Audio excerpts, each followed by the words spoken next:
what gets in my way is this sort of attachment or focus to outcome.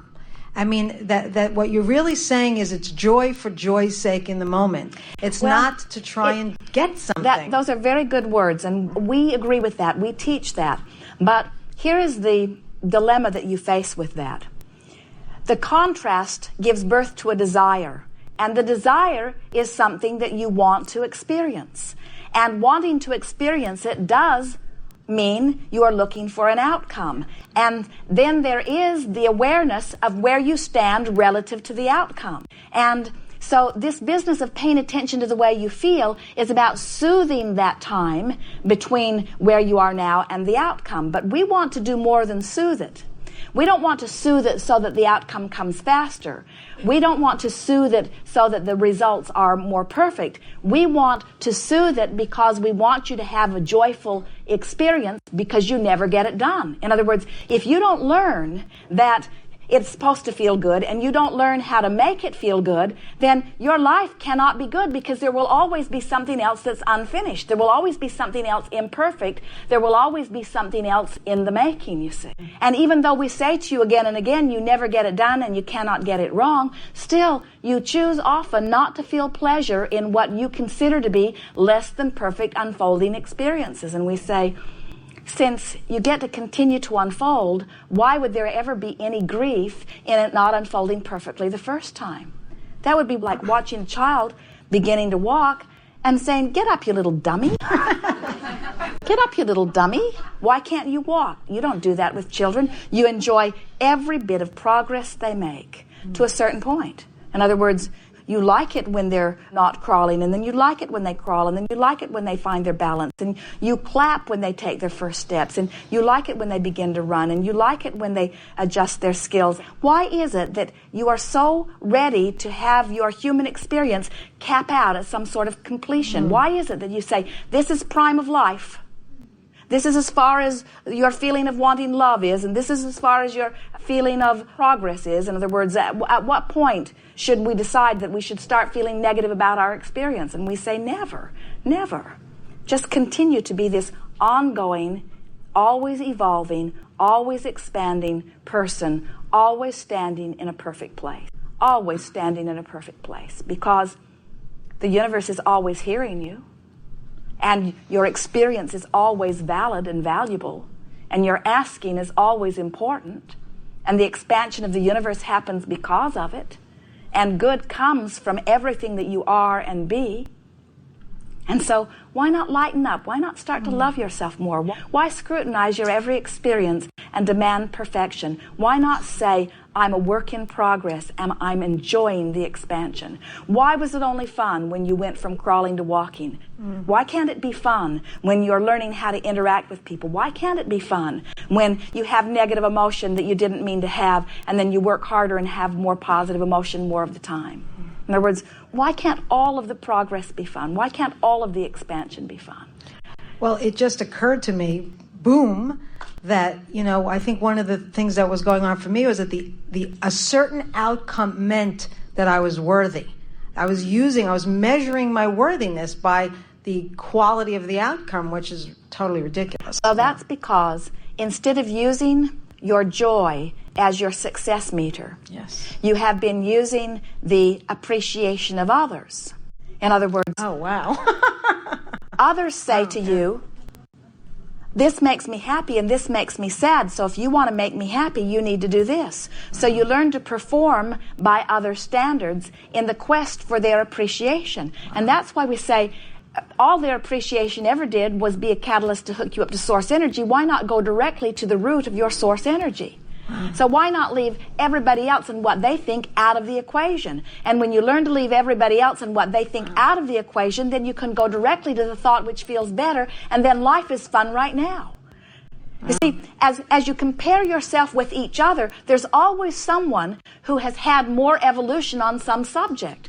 All genius is attention to a subject, because law of attraction does all of the work. So if someone gives attention to a subject and they don't divert the attention by looking at a lot of other things, or more importantly, looking at the opposite of that thing, then they're going to have expansion in that experience. Everything that you know about you there is someone else who has advanced it further. And if you are evaluating your value by your comparison with other attractors, then you shoot yourself in the foot over and over again. But when you stand back and you say, wait a minute, I've been involved in many things. I didn't give my attention only to that one thing. This is the way my life is unfolding. The criteria of my success is about the joy that I am feeling in this moment and in this moment and in this moment. Then before you know it, what others are doing becomes irrelevant, and you stop being so self-critical or so self-judging. And we think that is a wonderful thing. If you could get into the mode of asking your inner being what your inner being thinks about you, what you will begin to notice is your inner being always adores you, but you can only hear what your inner being is saying when you are in a place of reasonable connection. Now, the universe will knock itself out to get the message through to you, because whenever you ask, endless circumstances and events are arranged in order to help you to understand, and you're becoming more and more aware of all of that. But worthiness is something that you were born feeling, and something that you unlearned. And to relearn it is not a difficult thing if you understand the basis of discovering it. And the basis of discovering appreciation is to practice appreciating others. The basis of being loved is to find lots of things to love. The path to well-being is to exaggerate well-being. Your emotions are your guide to everything. So if we were standing in your physical shoes, all of you, and we were wanting to proceed through the next few days in a most meaningful way on the heels of what you've been hearing here, we would play games like, wouldn't it be nice if? We would play games like, well, the thing I love about this is. In other words, we would ramp up our list of positive aspects and our rampages of appreciation. As Esther looked out of the window of her sleeping suite just now and saw many of you out in the courtyards visiting and sitting and sunning, she said, look at them, the little baskers. And Jerry says you have to be careful who you say that to. You might be misunderstood. But she loved that so many of you were deliberately looking for a moment in time where you could find a reason to feel good. And that is the way we would spend our life. That is the most valuable use of time. So then you say, but I have to go to work. I can't just sit around and bask all day. And we say, then at work, we would look for positive aspects. We would look for reasons to praise. We would look for things to feel good about. We would count our blessings at every turn. We would just make that be such a powerful part. That would be the top thing on our to-do list. Today, no matter where I'm going, no matter what I'm doing, no matter who I'm doing it with, it is my dominant intent to look for things that I'm wanting to see. And before you know it, you will have trained yourself. You will have relearned that natural feeling of well-being. And no wrongdoing, no incompletion can ever come as a result of that. Life is really good, and you are physically focused creators in what we see to be the best environment of creation that has ever existed. The leading edge is where it all is. It's where all of the power is. And so, as your experience gives birth in you to a desire that is new or maybe one you are reliving, and it feels good to you while you are contemplating it, then life is breathing through you, source is breathing through you, and it is the optimum creative experience. See yourself as the directors of the energy that creates worlds. And see the energy as understanding you and caressing you and gently opening before you the next wonderful experience. And trust that that energy that is your legacy and amplifies your worthiness. It would not be there otherwise. And it is always there. And then begin practicing your conscious awareness that you can pinch it off or let it flow. Pinch it off or let it flow. Find someone in your mind who has been big in your experience and pick on them in your mind.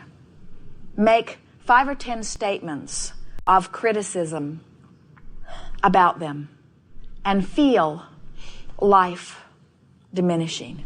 Feel the empty feeling that ensues. And then take the same person and make an equal number of statements of appreciation and feel your resources, your source return. And then say to yourself, that is the issue of worthiness? In other words, it's all been my doing. I've been the keeper of that gate all along. It hasn't been about actions, past or present. It hasn't been about anyone else's evaluation. It's only been about what I'm doing with my valve right now. So here you are, extensions of source energy. And here is this juncture called now, where you can make a decision right now to focus upon something that allows the energy to flow, or you can make a decision to focus right now on something that doesn't allow the energy to flow. So you've got your hand on the valve right now, and we say, doesn't it make the decisions easily? In other words, nothing's more important than I feel good. Why would I ever use anything as a subject in my now to not feel good?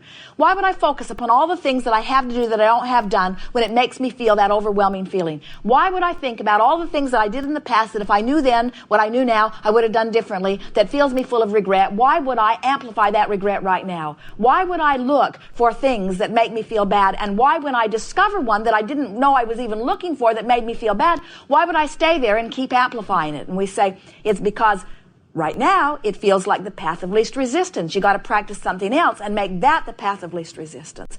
And it is our promise to you that as you remember or relearn or rediscover this connection to source on a consistent basis, the path of least resistance will come fully within you to the point that it will be hard for you to have a negative thought. It will be hard for you to not trust someone. It will feel really odd for you to feel uncomfortable about something. You'll get so used to the world honoring you and the seas parting for you and doors opening for you and things going the way that you just thought that they would go. You'll find yourself saying things like, well, I knew that that would be all right. Well, I knew that would be all right. Well, I knew that would be all right. Well, there's not ever a problem there. Everything's all right. You'll find yourself just moving forward, expressing your appreciation of where you are and your understanding that it's just supposed to get better and better and better.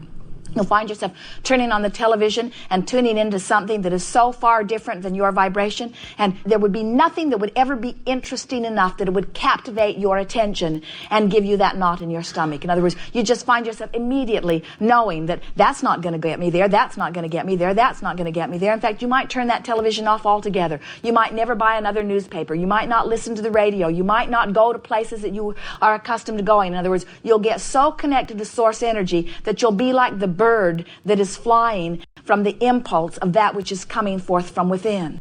People say, oh, how do those birds know to migrate? Were they born with little maps in their head? Do they have some sort of sonar? And we say, no, they're tuned in, tapped in, turned on. They've got this direct link to the broader view that has an aerial view of the energy grid. In other words, source energy knows that they are looking for well-being and gives them an in-the-moment impulse that will ultimately lead them to where they're wanting to be. And none of you are different from that. You have moment by moment, second by second guidance. Source energy is aware of you, knows everything that you've ever wanted, heard everything that you've ever said in relationship to what you wanted, understands fully every amended desire that you've ever held, and agrees totally that you are the deserving, worthy recipient of all of these things, and is knocking itself out in endless, never-ending ways, setting up circumstances and events to accommodate you on everything that you want, big or small, and is in every single moment of your experience opening doors, opening doors, opening doors, and is saying things to you constantly like, there it is, look over there. There it is, how about over here? There it is, look over there. What about that? There it is, there it is, there it is, there it is, there it is. How about this? How about that? Look over there. There it is, there it is. Your inner being and source is saying, we are adoring you. Here is the loving gesture that will get you to where you're wanting to go. Look over there, look over there, look over there, look it over there. Beloved, look over there. And then you say, well, I don't feel worthy.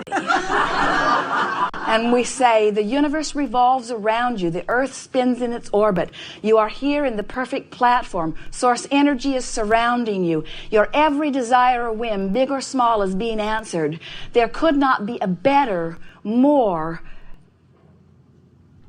deserving experience.